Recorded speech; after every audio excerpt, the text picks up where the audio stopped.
हाथ से हाथ जोड़ने सड़कों पर निकली कांग्रेस। गुरुग्राम लोकसभा में कैप्टन अजय यादव व रेवाड़ी विधानसभा में विधायक चिरंजीव राव ने जोर शोर से चलाया अभियान।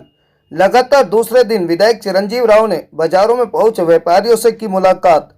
राहुल गांधी के संदेश को जन जन तक पहुंचाना अभियान का उद्देश्य। चिरंजीव राव ने कहा, गांव-गांव व घर-घर जाकर लोगों से करेंगे मुलाकात। जन समस्याएं सुनकर सदन में उठाएंगे आवाज।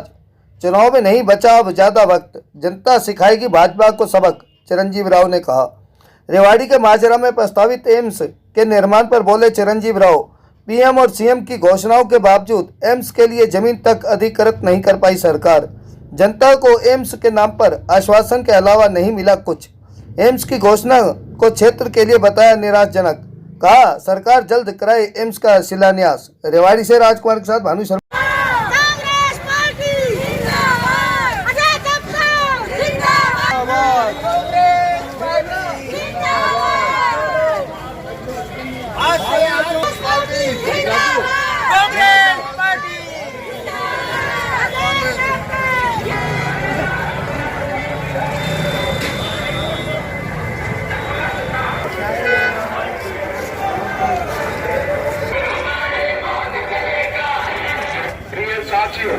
महंगाई, बेरोजगारी,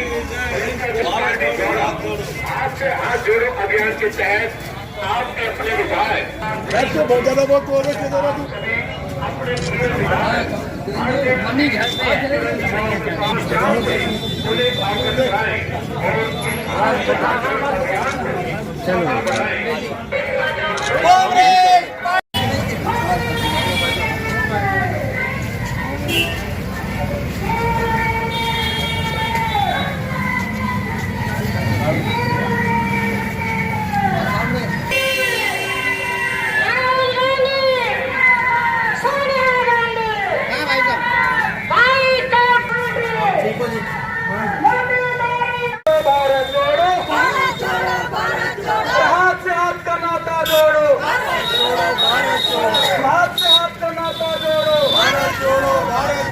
महंगाई के खिलाफ भारत जोड़ो, भारत जोड़ो, भारत जोड़ो, किसानों के अधिकार से भारत जोड़ो, भारत जोड़ो, भारत जोड़ो, भारत जोड़ो, भारत जोड़ो।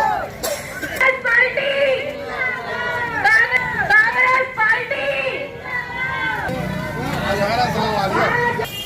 भारत जोड़ो, भारत। राहुल गांधी, भाई चिरंजीव, भारत जोड़ो, भारत जोड़ो, भारत जोड़ो, भारत। भारत जोड़ो के बाद हाथ से हाथ जोड़ो कांग्रेस, क्या कुछ कहेंगे? देखिए, कल हम लोगों ने हाथ से हाथ जोड़ो यात्रा की शुरुआत वार्ड नंबर 29 से करी थी और आज हम लोगों ने बाजार के अंदर इस कार्यक्रम को कर रहे हैं और कांग्रेस पार्टी देश भर के अंदर अगले 2 महीने तक ये कार्यक्रम चलाएगी। जिस तरह से राहुल गांधी जी ने कन्याकुमारी से लेकर कश्मीर तक यात्रा करी, उसको दूसरे चरण के अंदर हम सब लोग पूरे हरियाणा, पूरे देश के अंदर गांव-गांव जाकर, शहर में जाकर लोगों से मुलाकात करेंगे और राहुल जी का जो संदेश है वो लोगों तक पहुंचाएंगे। कहाँ कहाँ ये रेवाड़ी शहर के अंदर अभी दूसरा ही दिन है और कितनी जगहों पर ये कार्यक्रम? देखिए, पूरे रेवाड़ी विधानसभा क्षेत्र को हम कवर करने की कोशिश के अंदर करेंगे क्योंकि 2 महीने के लिए कार्यक्रम चलेगा और पूरे लोकसभा क्षेत्र के अंदर भी कप्तान साहब इस कार्यक्रम को कर रहे हैं। तो हमारी कोशिश यही रहेगी कि गाँव में, शहरों के अंदर और जितना हो सके लोगों से रूबरू हो, उनकी समस्याएं भी सुने और उनका निदान भी करें। टीम बना करके वर्क किया जाएगा। देखिए, अलग अलग जगह हम लोगों ने इस तरह की टीम बनाई है। जैसे हमने कल आउटर में किया था तो वहीं के लोग हमने बुलाए थे। आज क्योंकि शहर का कार्यक्रम है तो ज़्यादा हम लोगों ने शहर के लोग यहाँ पर बुलाए हैं और गांव-गांव जाकर हमारी कोशिश ये रहेगी कि लोगों तक पहुँचे।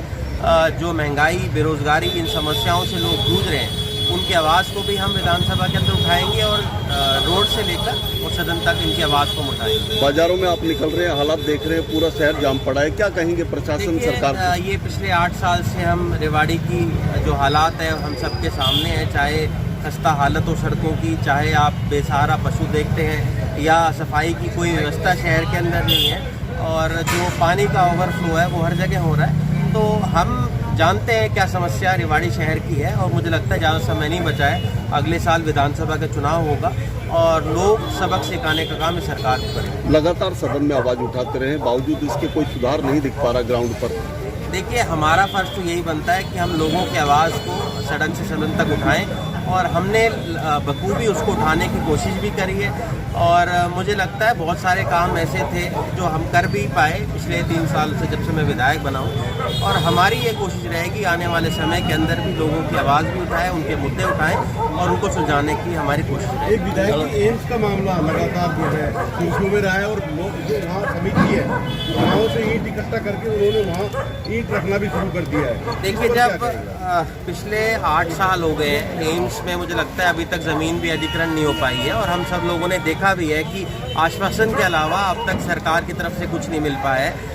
2015 के अंदर जब मुख्यमंत्री स्वयं इसकी घोषणा कर चुके हैं, 2019 के अंदर प्रधानमंत्री जी इसकी घोषणा कर रहे हैं, उसके बावजूद आज वहाँ एक ईंट तक नहीं लगी है। तो मुझे लगता है बड़ा ही निराशाजनक है, क्योंकि अगर ये एम्स बनेगा तो ये लाइफलाइन बनेगी इस इलाके के लिए। तो हम तो यही कहेंगे कि सरकार जल्द से जल्द इस पर ज़मीन अधिग्रहण करके उसका काम शुरू करवाए। प्रवक्ता की तरफ से एक बयान आया कांग्रेस की तरफ से कि जब तक शिलान्यास ना हो तब तक जो है यहाँ कहीं अस्थायी तौर पर क्लासेस जो है मेडिकल की शुरू करा दी जाए। आपकी क्या राय है? देखिए, मुझे लगता है कि अस्थायी तो हमने बहुत चीज़ें देखी यहाँ पर चल रही हैं। आप देखते हैं डिफेंस यूनिवर्सिटी भी इन्होंने अस्थायी चलाई। तो अस्थायी के अलावा इनको काम इसके अंदर शुरुआत कर देनी चाहिए। बहुत सारे एम्स ऐसे हैं जिनकी घोषणा बाद में वो बन भी चुके हैं और हमारा यहाँ अभी तक आप देखिए कि घोषणाओं में भी ये रह रहा है। सरकार को जल्द कार्रवाई करते हैं उसको बनाना चाहिए।